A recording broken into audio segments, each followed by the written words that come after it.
Fundamentals of Programming, Programming 1, College Algebra, Introduction to Statistics. These were the first courses that made me rethink my whole existence. Like, life is that hard. Hello everyone, I'm Naomi Mosele. First tests were Programming 1, Fundamentals of Programming, actually before Programming 1, College Algebra, and Introduction to Statistics. Way to pair my worst subject, mathematics, with a new field, right? I was definitely not good at math at that time, and I definitely also did not have a plan at that time. So, of course, how am I supposed to plan when I didn't know what to expect? I didn't know what I was getting into, and that first test was an eye-opener. The first test I took, I got a C. I immediately knew I needed help. This was when I knew whatever I was doing, which was nothing, was totally not going to work. Reaction to that test, you asked. Tears. I cried for a whole week. I was so afraid. It was so overwhelming. I was like, this is not for me. What am I doing? When I tell you that it made me question my whole existence, I was like, oh my God, are people really doing this? Yes. I had to rethink the whole thing. I didn't know what was happening. I read how I used to read other subjects coming from pre-med. I failed my test, then I knew that, yeah, that's not what we're going to do. So I did what every normal person would do. So it took a day after realizing that I needed a plan, because I had more tests coming up, I had more courses coming up, I had exams coming up, so there was no even time to even feel my pain, because I had more coursework coming in. So obviously I needed to find a solution. This is what I did. There were two problems. The first problem was the coursework. We were having about 20 to 30 materials per class to go study, to go read, right? There was a lot of coursework with little time. And also the second problem was all my old approach to reading pre-med, business, nursing, they were not working for this coursework, right? So it was a new field and I didn't know how to approach it. So those were the two main problems for me. The most epic thing I did, it doesn't have to be so complicated. Let's get right into it. Number one, all the materials that I had received, like let's assume I was taking 2 classes. I had like 30 pages of reading to be done for one class and another 30 or 20 pages to be done for the other class. Obviously, I wasn't going to read that, right? So what I did was I used a read out aloud app, something like Speechify. This app is where you integrate what you want to read to the app, and instead of you reading it, the app will say it out loud. So that way I didn't have to read any of them, but I listened to them while I was doing other tasks, right? I was literally doing any tasks. I didn't even have time for a lot, so I was doing things I needed to do that due to lack of time I couldn't do while still listening to my coursework. I wasn't sitting down, I was reading all this and going through it, because to be honest, the chances of you understanding it's coding we're talking about. It's fun. It's a lot of things that reading wouldn't justify. And I knew that, okay, I've done that in the past. Obviously I got a C, so that wasn't working. I got an app that read them out loud for me, and I was just listening to it. I wasn't really too concerned as to understanding it. This is where the second step of what I did. The second thing I did was I focused on one thing. I focused on my assignments only. I was not bothered as to understanding what the professor just taught. I focused on my assignments.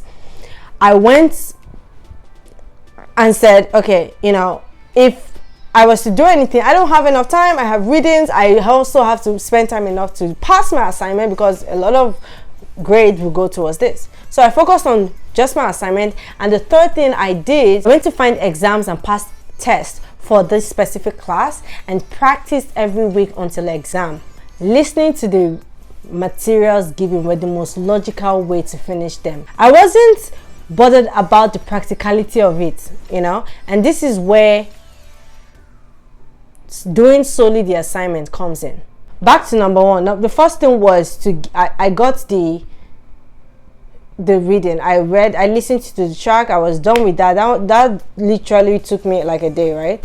I would just listen to it while doing random stuff. And secondly, I would go search out solutions to my assignments online. Like, almost everything is online. Don't kid yourself. Like, let no one kid you. Almost everything is online.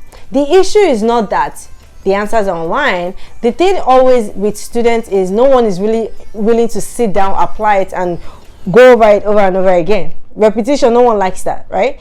So I knew that I went to, that worked for me. I went online and I would, my assignment, search it up online, find some of the answers. Some of them I won't find the full answer, but it didn't matter because I was just reading. I was just looking at the solution, looking at how they got to that solution, and when I understand it, I will close it out, block everything, and do my own assignment in my own words with my own understanding. At the end of the day, if there was a question I couldn't answer, it means I have not understood that part. So I will go back to the solution and find what they did, right? And also implement it for my own assignment, but using my own words, right? Because when I use my own words, it shows that I understand it. It shows that I know what you're talking about, right?